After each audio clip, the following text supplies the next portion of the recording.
पारू बेटा, मैंने सब्जी बना दी है, बस तू रोटी बना लेना, ये बर्तन हो जाए तो। ठीक है माँ। आप ऐसा करो, दीदी को जगा दो, उन्हें कॉलेज जाने के लिए देर हो जाएगी वरना। क्या ये महारानी अब तक सो रही है? हे भगवान, क्या होगा इस लड़की का। मोना, ओ मोना, उठती है या पानी की बाल्टी उड़े लूं तेरे ऊपर। ओफो माँ, उठ तो रही हूँ, क्यों हल्ला मचा रही हो? क्योंकि बिना हल्ला मचाए तेरी नींद टूटती कहाँ है। चल उठ जल्दी से और जाकर रोटियां बना दे। रोटियां? मैं क्यों बनाऊं? पारू कहाँ गई? वो बर्तन धो रही है। और तू क्यों नहीं बना सकती रोटियां? अरे कुछ तो शर्म कर लड़की, वो तेरी छोटी बहन है, फिर भी तुझसे कहीं ज्यादा काम करती है, क्योंकि वो सिर्फ यही कर सकती है और सारी जिंदगी यही करती रहेगी। घर के कामों के अलावा उससे और आता ही क्या है? माँ, साफ सीधी सी बात है, मुझे ये घर के फालतू कामों में कोई इंटरेस्ट नहीं है। अब मुझे कॉलेज के लिए देर हो रही है, पारू को बोलो मेरा नाश्ता पैक कर देगी। अरे लेकिन ऐसे कैसे? तू रुक जरा। मोनिका अपनी माँ को अनसुना कर वहाँ से चली गई। कहने को तो मोनिका उम्र में पारुल से बड़ी थी, लेकिन आदतों के मामले में पारुल में समझदारी कहीं ज्यादा थी।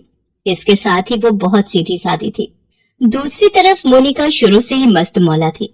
घूमना फिरना और मॉडर्न लाइफस्टाइल जीना उसकी पहली पसंद थी। यही वजह थी कि पारुल उसे फूटी आंख नहीं सुहाती थी। अरे ये क्या पहन रखा है तूने? ऐसे कॉलेज जाएगी, वो भी मेरे साथ? क्यों दीदी, इसमें क्या बुराई है? इतना अच्छा सूट तो है, बल्कि आप अपने कपड़े बदल लो तो ज्यादा बेहतर है। माँ ने देख लिया तो बहुत गुस्सा करेंगी। चुप रह तू, तुझे क्या पता आजकल के फैशन का। तू ऐसा कर, अकेली कॉलेज चली जा, मैं अपनी दोस्तों के साथ जाऊंगी। मोनिका के ऐसे बर्ताव से पारुल को बहुत दुख होता था, लेकिन फिर भी वो उससे कुछ नहीं कहती थी। दरअसल दोनों बहनों ने अपने पिता को बचपन में ही खो दिया था। तब से इनकी माँ सरला ही सब कुछ संभाल रही थी। फिर एक दिन, अरे भाई साहब, आप आइए, बैठिए ना। अरे मोना, ताऊ जी आए हैं, जल्दी से ठंडा पानी तो लेकर आ। और सुनाइए भाई साहब, इस बार तो बड़े दिनों के बाद आना हुआ आपका। हाँ, थोड़ा व्यस्त हो गया, बस इसीलिए तुम्हारा और बच्चियों का हाल नहीं ले पाया। और सुनाओ, सब ठीक तो है ना? जी भाई साहब, सब बढ़िया है। अपनी पारुल ने इस बार भी कॉलेज में टॉप किया है। अरे वाह, क्या बात है, बहुत ही बढ़िया। सच में अपनी पारू बिटिया का तो कोई जवाब नहीं। और अपना मोना के क्या हाल है? बस उसका क्या कहूँ भाई साहब, आप तो सब जानते ही हो। अरे इतना परेशान मत हो, अपनी मोना भी बहुत प्यारी है। वैसे सरला, मुझे तुमसे कुछ जरूरी बात करनी थी। वो मेरे मुंबई वाले दोस्त है ना, रामनाथ जी। वही ना, जो अपनी सोनी की शादी में मिले थे, जिनका बेटा डॉक्टर है। वो क्या नाम था उसका? अनिकेत। हाँ वही है। दरअसल रामनाथ जी का फोन आया था कल मेरे पास। वो हमसे रिश्तेदारी जोड़ना चाह रहे हैं। अपने बेटे को तुम्हारा दामाद बनाना चाहते हैं वो। सरला अपने जेठ से आगे कुछ पूछ पाती उससे पहले ही वहाँ मोनिका पानी का गिलास लेकर आ गई। वो अनिकेत को जानती थी। उसने बिना कुछ जाने ही ये मान लिया कि ये रिश्ता उसी के लिए आया था। नमस्ते ताऊ जी, आप उन्हीं की बात कर रहे हैं ना, जिनका बम्बई में भी घर है और एक दिल्ली में भी? हाँ बेटा, असल में रामनाथ जी के बेटे अनिकेत को अपनी पारुल पहली ही नजर में पसंद आ गई थी। रामनाथ जी और भाभी जी को भी अपनी पारू पसंद है। सरला बहुत ही भले लोग हैं। इतना पैसा है पर घमंड नाम की चीज नहीं है किसी में। अपनी पारू राज करेगी, राज। ताऊ जी नहीं, आप उन लोगों को मना कर दीजिए। पारू मुझसे छोटी है, उसकी शादी पहले कैसे हो सकती है? क्यों नहीं हो सकती? अरे इतना अच्छा रिश्ता है, वो भी सामने से आए हैं। भाई साहब, हमारी तरफ से हाँ समझिए। रही बात छोटे बड़े की तो कोई बात नहीं, हम कोशिश करेंगे कि पारू की शादी से पहले इसके लिए भी कोई अच्छा रिश्ता ढूंढ ले। मोनिका अपनी माँ की बात काट तो नहीं सकी, लेकिन वो इस बात से बुरी तरह चिढ़ गई थी। मोनिका ने कई अड़चने पैदा करने की कोशिश की, लेकिन फिर भी वो पारुल का रिश्ता तय होने से नहीं रोक पाई। हालांकि पारू की शादी से पहले ही मोनिका का भी रिश्ता तय हो गया। परिवार यहाँ भी अच्छा था, रुपए पैसे की कोई कमी नहीं थी। बस फर्क ये था कि मोनिका का ससुराल पास के ही एक गांव में था। हालांकि सरला ने मोनिका के लिए भी शहर में काफी रिश्ते खोजे, लेकिन कहीं कोई बात नहीं बनी, तो मजबूर होकर मोनिका को गांव के ही रिश्ते को हाँ कहनी पड़ी। दोनों बहनों की शादी खूब धूमधाम से हुई। और फिर मोनिका, जब तुम्हें मैं पसंद नहीं था, मेरा घर पसंद नहीं था, तो तुमने मुझसे शादी क्यों की? गलती हो गई। सच में तुमसे शादी करने से तो अच्छा था कि मैं कुंवारी ही बैठी रहती। मुझे लगा था कि मैं तुम्हारी सोच बदल लूंगी और फिर हम शहर जाकर रहेंगे, लेकिन नहीं, तुम्हें तो यही गांव में अपनी जिंदगी बर्बाद करनी है। शौक से करो, पर मेरे साथ ऐसा नहीं चलेगा, कह देती हूँ। हाँ तो तुम मेरी भी एक बात कान खोल कर सुन लो। मैं अपने माँ बाप को यहाँ अकेला छोड़कर कभी शहर नहीं जाऊंगा, चाहे जो हो जाए। ठीक है, फिर यहीं रहो, मैं जा रही हूँ। शादी के 2 महीने भी मोनिका अपने ससुराल में नहीं काट सकी और सब कुछ छोड़कर अपने मायके आ गई। सरला के लाख समझाने पर भी वो टस से मस नहीं हुई। फिर एक दिन, माँ, एक खुशखबरी है, आप नानी बनने वाली हैं। सच? अरे वाह, बधाई हो बेटा, मैं बहुत खुश हूँ। सच में? दामाद जी से मेरी बात करा जरा।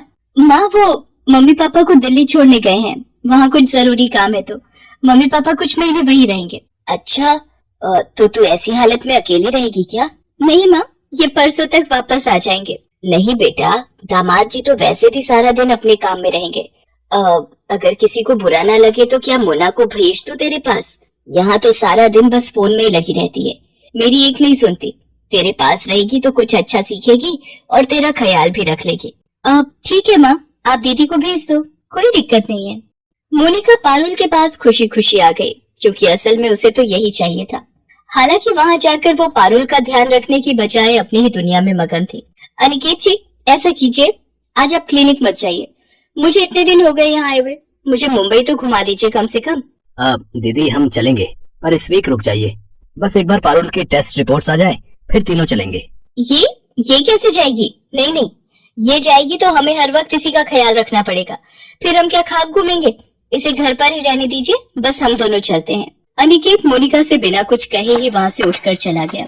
उसके जाते ही पारुल ने मोनिका से कहा, दीदी आप बुरा मत मानना, वो क्या है ना, ये मेरे बिना कहीं घूमने नहीं जाते, बस इसीलिए। क्या उफ, तेरी संगत में अनिकेत भी गंवार जैसे हो गए क्या?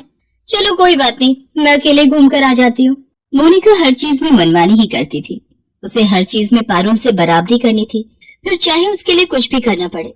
दीदी ये ड्रेस, ये आपको कहाँ से मिली? तो क्या हुआ, मैंने तेरी अलमारी में देखी, मुझे अच्छी लगी तो मैंने पहन ली। अब इतना भी हक नहीं है क्या मेरा? अगर तुझे बुरा लगा है तो साफ साफ बोल दे, मैं चेंज कर लेती हूँ। अब नहीं, अब पहन ली है तो रहने दीजिए, पर कोशिश करना कि इसे पहनकर इनके सामने मत जाना, हो सकता है इन्हें बुरा लग जाए। अगर ऐसा है तो मैं चेंज ही कर लेती हूँ, वैसे भी ये मुझे थोड़ी टाइट हो रही है। अब तू ऐसा कर, अनिकेत जी को बोलकर मेरे लिए बिल्कुल ऐसी ड्रेस मंगवा दे, बस 1 नंबर बड़ी होनी चाहिए। मोनिका धीरे धीरे पारुल के घर को अपना ही घर समझने लगी और बड़े ही आराम से हर चीज पर अपना हक भी जताने लगी। लेकिन इतना सब करके भी वो ना पारुल की बराबरी कर पा रही थी और ना ही खुश रह पा रही थी। पारू देखो, मैं तुम्हारे लिए क्या लाया हूँ। वाह, ये तो डायमंड है ना, पर इसकी क्या जरूरत थी, मेरे पास तो पहले से इतनी ज्वेलरी है। जरूरत हो या ना हो, मुझे तुम्हारे लिए गिफ्ट्स लाना अच्छा लगता है, ये तो जानती हो ना। और वैसे भी बहुत जल्द तुम मुझे जिंदगी का सबसे अनमोल गिफ्ट देने वाली हो, जिसके सामने ये डायमंड रिंग तो कुछ भी नहीं है। पारुल अनिकेत के गले लग जाती है और पास ही खड़ी मोनिका ये सब देखकर बुरी तरह जल भुन जाती है। उसी वक्त उसने तय कर लिया कि अब उसे क्या करना है। मोनिका ने पारुल की काफी ज्वेलरी चुरा ली और उसे लेकर चुपचाप घर से बाहर जाने लगी। लेकिन तभी अचानक उसका पैर दरवाजे की चौखट से टकरा गया और वो बहुत जोर से गिर पड़ी। उसके चिल्लाने की आवाज सुनकर पारुल और अनिकेत दोनों की नींद टूट गई और वो फौरन बाहर पहुंचे। मोनिका जमीन पर गिरी दर्द से कराह रही थी। उसका ध्यान ही नहीं रहा कि गिरने की वजह से सारी ज्वेलरी जमीन पर फैली पड़ी थी। दीदी ये क्या हो गया, चलो उठो, चलो मेरे साथ।